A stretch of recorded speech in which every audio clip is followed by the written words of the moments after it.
So the next topic we're looking to talk about is employability.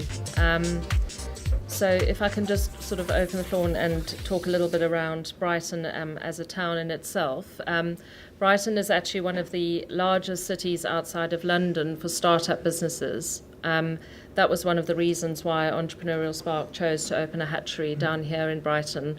But it also has one of the highest failure rates for startup businesses. It's got about 82% of businesses that start up down here fail in their first year, which is incredibly high. Hopefully with our support through Entrepreneurial Spark, we'll be able to change that statistic over the coming years, but it's still very early days with regards to that. One of the main reasons that businesses gave is that they have a complete lack of support in their first year of trading. They've got no idea who to turn to for support, and that's not just with regards to office premises. It's a lot of other things like legal support around starting your own business, accounting support on the financial side, pointing in the direction of grants, for example, government grants.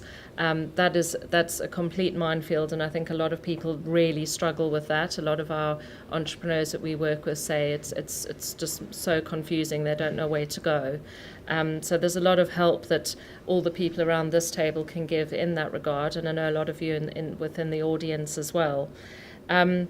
So it's really one of the key focuses, and I know when I've been speaking to Tom as well and to Warren Morgan from the council, is how we can really go about trying to improve the survival rate of businesses in Brighton, but also maintain businesses in Brighton, that people don't look for employment outside of Brighton.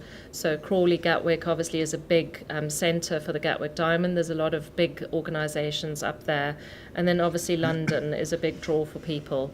So it's really important that we're trying to focus on keeping employment, raising employment levels in Brighton, but also keeping people down here and when they graduate from the university, for example, that their first port of call is not to go and work in London and to look to work for large organisations. So if I can open the floor and on the employability side as well, Gary, if I can maybe just turn to you a little bit again with your lovelocalJobs.com hat on, around obviously your business has grown hugely with regards to offering jobs and employment to people around not just Brighton but Sussex. Yeah. So it would be interesting just to get your take on how things have changed over the last few years in that regard. I laughed with Tom earlier because I thought I'd get asked some stats, and sorry, I'm definitely not a stat man. That's going right back at Tom. But we can talk about employability.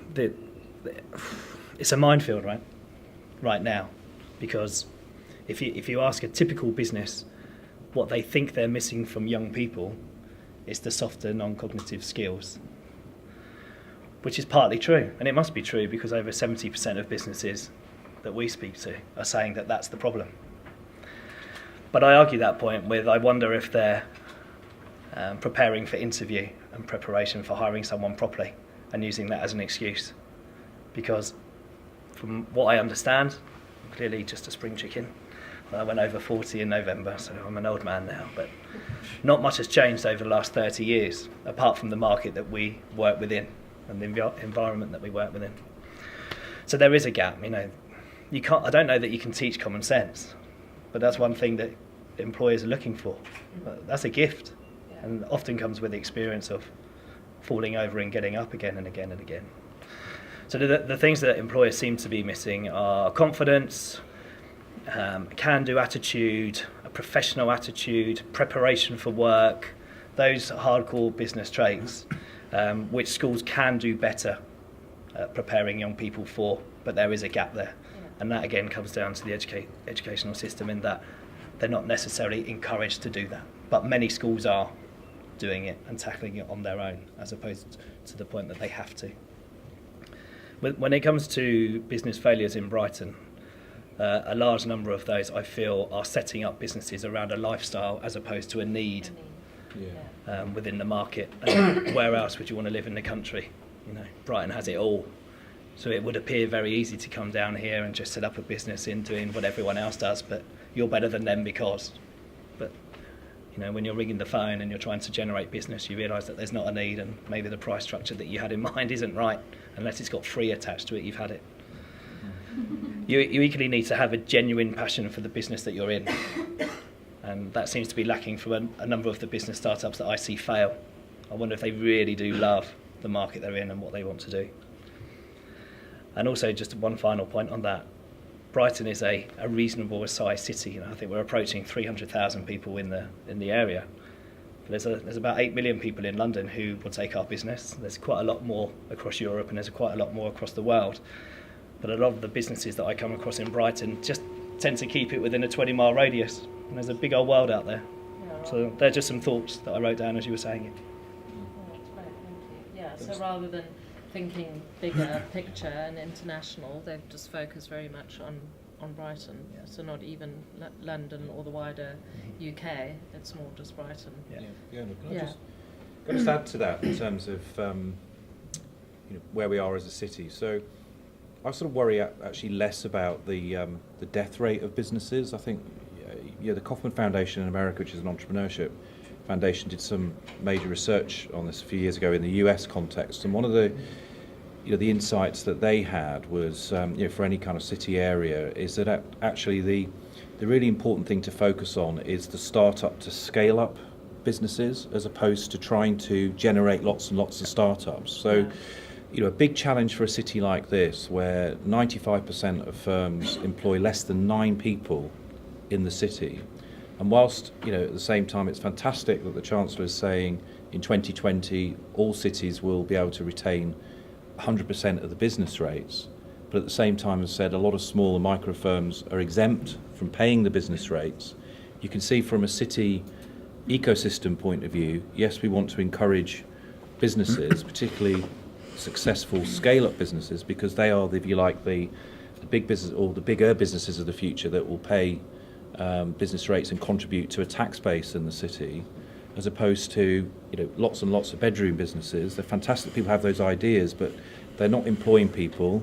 They're not paying any business rates, and over time, you can see how that has a sort of downward spiral effect on an economy. Because if we're not able to collect those business rates as a city, then we've got limited choices in terms of investing in particular parts of the city to improve, for example, the external environment that attracts those tourists, that attracts those higher value, higher skilled workers to the city, that then has that effect of spending their money in the city. So, there aren't any easy answers around this, but I think part of the challenge, is to move more of our start-up businesses in the city to scale-up businesses, that they are actually employing numbers sort of above that 8, 9, 10 period level that we have at the moment.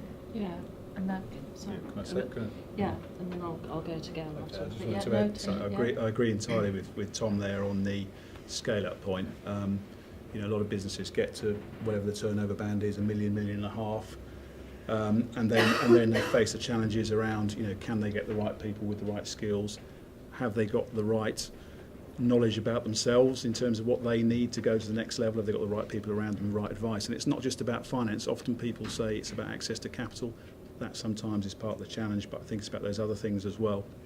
And I think it links into the whole employability discussion as well, because I talked earlier on, Mel and I were talking about an ecosystem. We talk a lot about ecosystems, and I think when we talk about eSpark and what we're doing with eSpark and the entrepreneur hubs, that's arguably the first stage of the ecosystem. As Tim talked about the larger businesses, there's a whole range of businesses in between that we need to join up. And if you can get the collaboration right, we're going to talk about collaboration today, get the collaboration right, the connections right, create that community, create that ecosystem, then you'll start to improve employability, because the big businesses will start to help the small businesses. You start to get the scale up, you start to get access to the skills you need, and also things like apprentices, which I think we've just taken on a whole load of apprentices last year, and they've been a breath of fresh air to our business. Unbelievable enthusiasm. Real, can you imagine, do you remember when you first got your first job? I remember when I walked into my, slightly different role from some people, but I walked into an office, my first job, I was so excited, I was so in all of the place.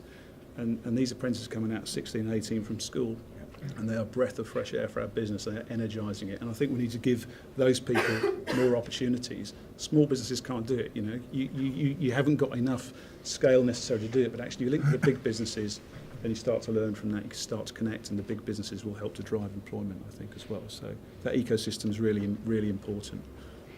Can I have a little more comment here? I know people hate statistics, but this is some work we did in the university. And we actually compare the market share and the number of employees employed in different groups of companies, self-employed, micro businesses, small businesses, and large businesses. And if you see consistently from 1997 till today, and I've done this exercise a number of times, the small and micro businesses are going downwards in terms of the market share they represent and the number of employees, in contrast with the self-employed people and the large companies. So we do have an issue in this country that we are a very entrepreneurial economy. It's easy to start up a company, but once you start it, then you're left alone. Yeah. And you don't get enough support, enough advice to grow the easily started company to a successfully bigger company, which can create real business for the economy and yourself. Yeah. So I think it's a really critical issue we need to discuss, and we need to pull our brains together and see what we can do about it. Yeah, absolutely. I agree. So, I mean, on the back of today, I don't see this as the last roundtable that we have. Whilst it's sort of a formal roundtable that we're having with Sussex Business Times, I would see similar type of people, us coming together again on a regular basis to talk around topics, whether it's we invite an audience again or not. But it's certainly something we want to carry on in the future. So even this year, if we can hold another one, I think there's a lot to talk about. So thank you for that. Gayle, if I can just turn to you, I saw you nodding your head, obviously, when Tom was talking about the scalability side, because that's very much something that Entrepreneurial Spark focuses on. Absolutely. And we're not here for lifestyle businesses. We're here for those businesses that are going to create that positive social change, and that is jobs, that's turnover into the local economies. And I was really interested in your point there, Tom, about the scale-up businesses. What we're finding is that there's a real fundamental gap prior to scale up. There's that pre-scale gap, which is where a company is growing and they need access to finance, they need access to talent, they need access to space and a whole load of other things. And if you want to keep people in Brighton generating jobs and generating turnover into the economy, then they need to have an international focus. They absolutely do, but they also need to be able to access all the resources they need within the local space, and that goes right back to the grassroots, which is education and what we're doing to develop that talent and those people locally. It broke my heart, Melanie, there where you said that your daughter, she has all these skills and attributes and behaviours which will only serve her later in life. Why does it not serve her now as a child? And why are we not thinking about how do we develop the talent within the local economy, these young people to work in these businesses?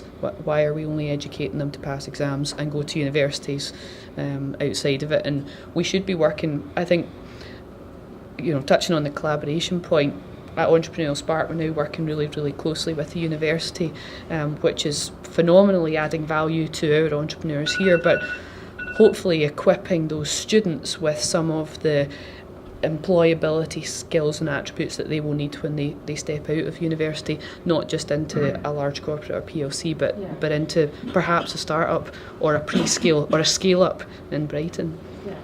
Yeah, there's a lot of, as you say, steps along the way in organisations and individuals who can get involved to help that roll out successfully, not just in Brighton, obviously around the country as well.